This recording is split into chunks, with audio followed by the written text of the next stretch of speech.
Marsha Kramer, CBS. Mr. Mayor, I wonder if I could ask you a question. Yes. Through the third quarter of 2023, there's been a 41% increase in assaults on police officers compared to 2021. I wonder if you could comment about why it seems to be open season on police officers, what's changed in the city, and what you plan to do about it to protect the police force. And I think the commissioner, you wanted to add something on it. You know, just so going back on. And I'm gonna go to your Marshall. On your question, you have to remember that before this administration took over, we were up in crime over 40%. So our officers are out there every day making a difference, and I have to sit here with our team and thank them for what they do every single day. And that falls in line to your question, Marsha, and I've been saying this over and over again, that there's just an erosion of expectation of authority and the right to authority. And just these simple interactions that police officers are responding to people from everything from quality of life to those who are committing serious crimes, this feeling that you don't have to respect the authority of this city. I'm sure if you were to do an analysis on some of my educators, I speak with them and they tell me that, some of the lack of authority, respect for authority in our schools, so there's just this attitude of a small number of people who are repeated offenders that believe that they don't have to live in the city of order. And they believe that they can do whatever they want. And who's the person that's telling them that, no, you can't do this? This is something that is not acceptable in our city. It is the men and women who are police officers. And then you're dealing with, we have, a real, some of the laws that people believe they could do these assaults. I think Chief LaPetrie laid it out. When you do these assaults and you're out the next day and you do them again, sometimes we have a crime on the assault of the police officer, and I will tell the commissioner, can you send me, let me look at their rap sheet, and you'll just see that there's a pattern here. So are you really talking about laws that are passed by the legislature in Albany, laws that are passed by the city council in New York City that are contributing to this sense that it's okay to assault a police officer, the person who's trying to establish order in the city? Well, I think it's more than that, and it is not an indictment on every council member and every lawmaker, et cetera. I speak with the chair of the Public Safety Commission Committee in the City Council, who is a strong believer in supporting police. I speak with my colleagues in Albany and the Senate. The narrative of our city is hijacked by a numerical minority. I keep saying this over and over again. They are this small group of people that are trying to implement rules that have been implemented in other cities, and we see the result of those cities. And I'm saying to New Yorkers, and I'm saying to lawmakers who have a common sense approach, we cannot allow these rules to come into our city.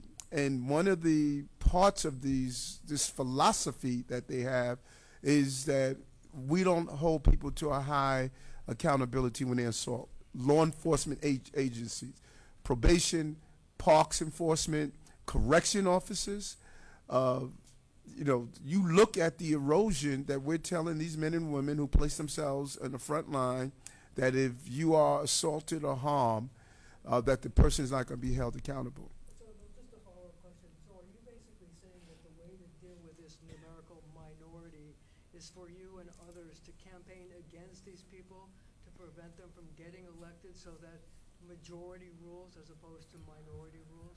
Yeah, I think New Yorkers are at a crossroad, and I'm glad you're asking this question because I see it every day. New Yorkers are at a crossroad. I think there's a lot of apathy.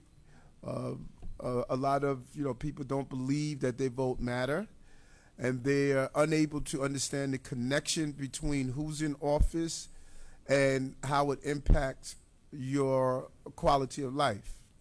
And I think New Yorkers are going to really regain who we are as New Yorkers. The everyday working class person that wakes up, that takes that subway system to work, that want their child to be in their school safe. That is who I represent. And we need to start asking this small group of people in the city, and they're the same people. We see them over and over again. I mean, they introduce the same bills over and over again. I find it astonishing that we have a public advocate who pushed for this police bill. He lives in a fort. He lives in a fort. He doesn't take the subway. So to be able to advocate to erode the ability of police to do protection when you have an entire army protecting your family and you drive around with police protection. And I don't know when the last time he was on the subway system. No, I think the people have to make a determination of what types of rules they want in their city. Walk across the Brooklyn Bridge today, whoever didn't. Go look at that Brooklyn Bridge right now. That Brooklyn Bridge is representative. That's the symbol of what I believe our city should look like, that our police are doing. That Brooklyn Bridge today, that's clean, that's clear, that does not have people lined up on both sides that are selling every and anything. That's a symbol to me. When you ask me, what do I believe our city represents? The Brooklyn Bridge is. Today is Wednesday. Monday, that Brooklyn Bridge looked like what other cities look like. Today, that Brooklyn Bridge looks like what New York City is going to look like. And there are those who are saying, we want to turn that Brooklyn Bridge back.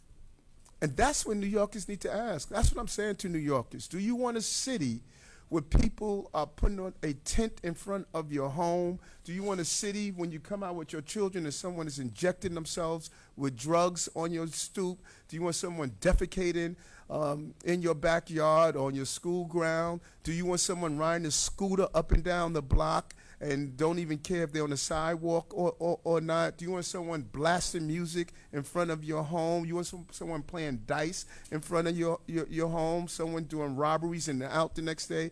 That's the question that I'm asking. And, I'm not unclear. I've been clear from the beginning. I protect working people in the cities, that they're not victims of crimes, and that's what this commissioner and his team has done. Before we take the next question, can Chief Sell, can you just jump in real quick as we talk about the volume and the type of work that we're talking about that was being done out there by the cops? All right, so I'm going to talk